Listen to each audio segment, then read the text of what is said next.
कहानी के शुरुआत में हमें कार में एक लड़की को दिखाया जाता है जिसका नाम किम्बरली होता है। किम्बरली अपने कार से रियलिटी शो शूट करने के लिए वेस्ट वर्जीनिया के जंगलों में जा रही थी। उसी वक्त ये अपने मैनेजर से कॉल पर बातें भी कर रही थी, जो इसे उस जगह की लोकेशन बता रहा था कुछ दूर आगे जाने के बाद, जिससे वो कंफ्यूज्ड हो जाती है कि उसे अब किस रास्ते से जाना है। लेकिन मैनेजर उसे दिए हुए पेपर के जरिए एक फैक्ट्री वाले रास्ते पर चलने को कहता है, जिससे वो उसी रास्ते से होता हुआ जाने लगती है। अब जैसे ही किम्बरली उस रास्ते पर चलने लगती है, तब उसके मैनेजर का कॉल कट जाता है क्योंकि उसका मोबाइल में सिग्नल ही नहीं था कि तभी अचानक से कोई आदमी उसके गाड़ी से जोर से टकराता है। किम्बरली उस आदमी को देखने जाती है। किम्बरली साथ में प्रेयर कर रही होती है, काश वो मरा ना हो, और उसकी प्रेयर सफल भी होती है। वो आदमी मरा नहीं होता, उसकी सांसें चल रही थी। लेकिन जैसे ही किम्बरली उसके पास जाती है, तभी वो इंसान उसे झपट कर काट लेता है और वो आदमी उसकी होंठ को कच्चा चबा जाता है। किम्बरली दर्द से तड़प रही थी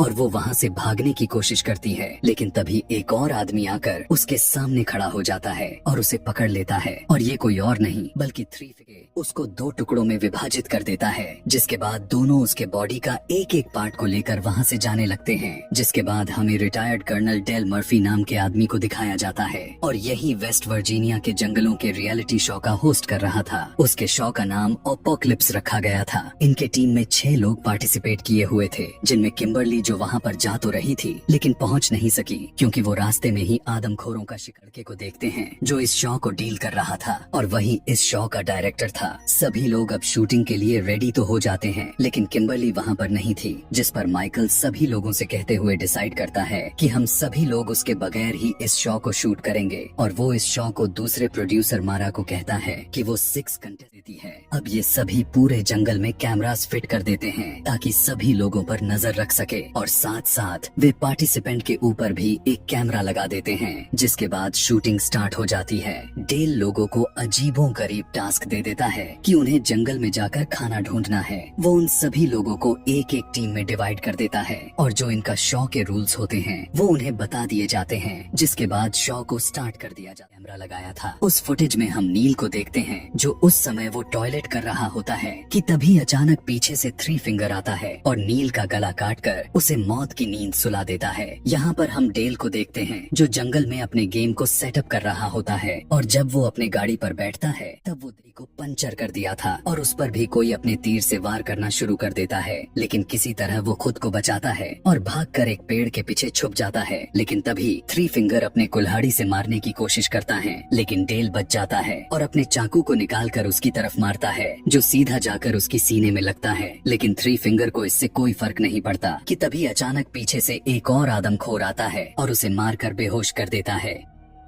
सीन शिफ्ट होता है। यहाँ पे माइकल अपने टीम को शूट कर रहा होता है और वो अपने चैनल के थ्रू दुनिया को सर्वाइवल के अलावा और भी बहुत कुछ दिखाना चाहता था, लेकिन जैक इस बात से मना कर देता है। वो कहता है कि मैं ऐसा कुछ नहीं करूँगा क्योंकि मेरी फैमिली भी इस शो को देखेगी, और यह कहकर वो वहाँ से चला जाता है। लेकिन एलिना यह मौका गंवाना नहीं चाहती थी क्योंकि वो चाहती थी कि वो इस शो में सबसे ज्यादा नजर आए, तो इसीलिए वो माइकल को लालच देती है। नीना और मारा को एक टास्क मिलता है, जो टास्क ये था कि उन्हें रिवर के पास जाकर अपना टास्क को पूरा करना था, और वो ऐसा ही करती है। तेजी से भागकर रिवर के पास आ जाती है और मारा उस टास्क को पूरा करने के लिए आगे बढ़ जाती है। जिसके बाद वो उस टास्क को पूरा भी कर और एलिना को भी देख लेती है, और वो यह देखकर काफी टूट जाती है क्योंकि यह सब कुछ वो माइकल के लिए ही कर रही थी। वो टूट कर रोने लगती है, जिस पर नीना उसे बहुत समझाती है। एम्बर और जॉन्सी को जंगल में बारबेक्यू नजर आता है, जिसे देख उसे लगता है कि यही उनका टास्क है। जिसके बाद दोनों उसे उठाकर वहाँ से लेकर जाते हैं, मगर अब नीना उस जगह को छोड़ना चाहती थी। तभी रास्ते में उसे एक घर नजर आती है। कॉल करने के लिए वो घर के अंदर चली जाती है। उस घर में कुछ अजीब लोगों के पिक्चर्स भी नजर आते हैं, जिसमें टोटल 4 लोग थे, जिनमें माता पिता और बहन भाई थे। जो भी ये दोनों उस पिक्चर्स को देख रही थी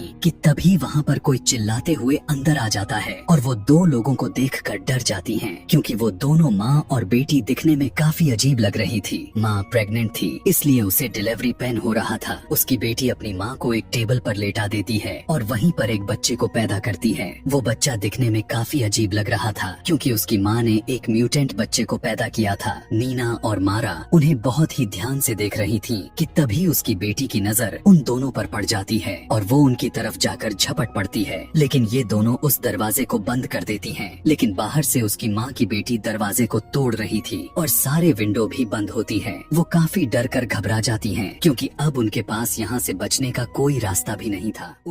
लेकिन मजबूरी में उन्हें उन्हीं के टॉयलेट से होता हुआ बाहर आना पड़ जाता है, जिसके बाद दोनों वहाँ से अपने जान को बचाकर तेजी से भागने लगती हैं। लेकिन उसका फादर उन्हें देख लेता है और उनका पीछा करते हुए एक कुल्हाड़ी फेंकता है जो सीधा जाकर उसके सर पर लग जाती है। नीना यह देखकर वहाँ से डरते हुए भागने लगती है। वो आदमी यानी उस बच्ची की फादर वहाँ पर आकर मारा के सिर से कुल्हाड़ी को निकालता है और नीना का पीछा करने लगता है और अपनी जान बचाने की बहुत कोशिश करती है। दूसरी तरफ उस बच्चे की माँ ट्रक लेकर अपने पति को लेने आती है और ट्रक के ऊपर उसने मारा को भी बांध दिया था। वो उसके उंगली को खाकर फेंक देती है और वो उंगली सीधा जाकर नीना के पास गिरती है। नीना यह देखकर अपने आप को बहुत संभालती है और जब वो दोनों वहाँ से चले जाते हैं तब नीना भी वहाँ से भाग जाती है। माइकल वहाँ से निकलकर हावी की तरफ चल जाता है और एलिना को वहीं पर छोड़ देता है। म्यूटेंट था कि तभी वहाँ पर उसकी बहन भी आ जाती है और उसे ऐसा करते हुए देखकर जलेश होती है और उसे मारने लगती है। एलिना वहाँ से भागने की कोशिश करती है कि तभी उसकी बहन एक चाकू लेकर उसके पीछे पड़ जाती है। वो अपने चाकू से काफी ज्यादा जख्मी कर देती है और वो उस पर इतना ज्यादा वार करती है कि वो वहीं पर अपना दम तोड़ देती है। अगले सीन में डेल को जब होश आता है तब वो देखता है कि किसी ने उसे उल्टा लटका दिया होता है। थ्री फिंगर उसके सामने खड़ा होकर नील को काट कर अपनी डिनर की तैयारी कर रहा था कि तभी पति पत्नी भी वहाँ पर अपने ट्रक को लेकर आ जाते हैं और वो अपने मारा कि डेड बॉडी को वहाँ पर रखकर चले जाते हैं कि तभी डेल उस पर वार करके खुद को आजाद कर लेता है। डेल क्योंकि काफी ताकतवर और बहादुर सोल्जर भी था, इसलिए वो थ्री फिंगर से मुकाबला करता है और दोनों आपस में ही लड़ रहे थे। लास्ट में डेल उसकी गन को छीनकर उसे ही उड़ा देता है। यहाँ पर माइकल अपने वैन में आता है और वो अपने सभी कैमरास को चेक करने लगता है, लेकिन तभी अचानक से वैन खुद चलने लगती है। माइकल को लगता है कि शायद नील उस वैन को चला रहा है, लेकिन हम देखते हैं कि उस वैन में दोनों म्यूटेंट पति पत्नी थे जो उस वैन को चला रहे थे। जिसके बाद वो माइकल को पकड़कर उसे बहुत ही बुरी तरह से मारने लगते हैं। दूसरी सीन में जैक एम्बर और जॉन्सी बहुत ही मजे से बारबेक्यू एंजॉय कर रहे थे कि तभी वहाँ पर नीना भी आ जाती है और वो काफी डरी हुई थी। जिसके बाद वो है कि हमें यहाँ से जितना जल्दी हो सके निकल जाना चाहिए। जॉन्सी को लगता है कि शायद यह भी इस शो का ही एक पार्ट है, इसलिए उसे यह एक्टिंग लग रहा था कि तभी अचानक एम्बर की नजर उस बारबेक्यू पर जाती है जिसे वो काफी समय से खा रहे थे। जब वो सभी देखते हैं कि उसके ऊपर किम्बरली का टैटू बना हुआ है तो वो काफी हताश जाते हैं क्योंकि उन्हें अब पता चल चुका है कि वो सभी अभी तक किम्बरली की टांग को खा रहे थे।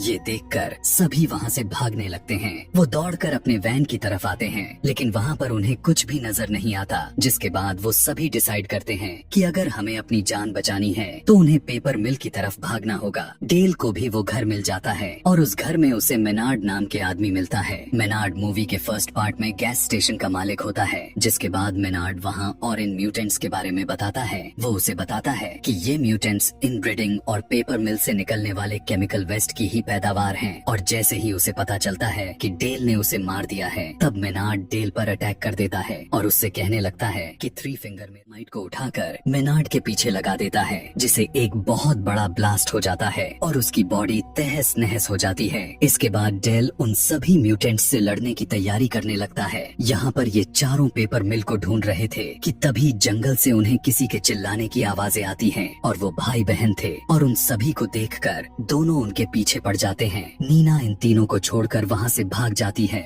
वो तीनों उनका मुकाबला करता है। वो सभी उनसे लड़कर उन्हें काफी ज्यादा मारते हैं और वहाँ से भाग जाते हैं। यहाँ पर नीना भागते भागते एक गड्ढे में गिर जाती है। वो बाहर निकलने की बहुत कोशिश करती है, लेकिन वो ऐसा नहीं कर पाती और वहीं पर फंस जाती है। नीना एक सेल्फिश लड़की थी। वो सभी को मुसीबत में छोड़कर भाग जाती थी, लेकिन फिर भी जैक उसे ढूंढने का फैसला करता है। एम्बर और जॉन्सी को कहता है कि तुम दोनों मिल की तरफ चले जाओ, हम दोनों वहीं पर मिलेंगे। और खुद नीना की चीख से वो उसे ढूंढ लेता है और उसे बाहर निकालने लगता है। लेकिन उसे बचाते हुए उसके शोल्डर में मोच आ जाती है। जब इन्हें वहाँ पर ट्रक की आवाज सुनाई देती तब वहाँ से भागने लगते हैं। भागते भागते वो एक झरने के पास चले जाते हैं कि तभी वहाँ पर उसकी बहन भी आ जाती है और उन्हें देख लेती है और उन पर गोलियां चलाना शुरू कर देती है। यह देखते हुए दोनों रिवर में ही कूद जाते हैं। एम्बर और जॉन्सी भाग रहे थे कि तभी जॉन्सी एक ट्रैप में फंस जाता है। एम्बर उसे बचाने की कोशिश करती है लेकिन वो खुद भी उसी ट्रैप में फंस जाती है। जिसके बाद वहाँ पर म्यूटेंट बाप बेटे आ जाते हैं। बच्चे के फादर अपने तीर से दोनों को मारता है लेकिन उसका बेटा कहता कि डैड मैं मारूंगा, जिस पर उसके डैड अपने बेटे को तीर दे देते हैं। जिसके बाद वो उसका बेटा एक ही तीर जैक बड़ी मुश्किल से पेपर फैक्ट्री की तरफ पहुंच जाते हैं और वहाँ पर एक अलमारी में उन्हें एक स्केलेटन मिलता है जो एक छोटी बच्ची का था। नीना उसे देखकर काफी डर जाती है और सोचती है कि शायद बच्ची भी इन म्यूटेंट्स से बचकर ही यहाँ पर छुप गई होगी और इंतजार कर जैसे नीना वहाँ से भागने लगती है लेकिन जैक उसे पकड़ लेता है और कहता है कि जॉन्सी और एम्बर यहाँ पर आने वाले हैं, हमें उनका वेट करना चाहिए। वहाँ पर वो दोनों देखते हैं कि विक्टिम्स की बहुत ज्यादा गाड़ियाँ खड़ी हुई थी जो तादाद में बहुत ही ज्यादा थी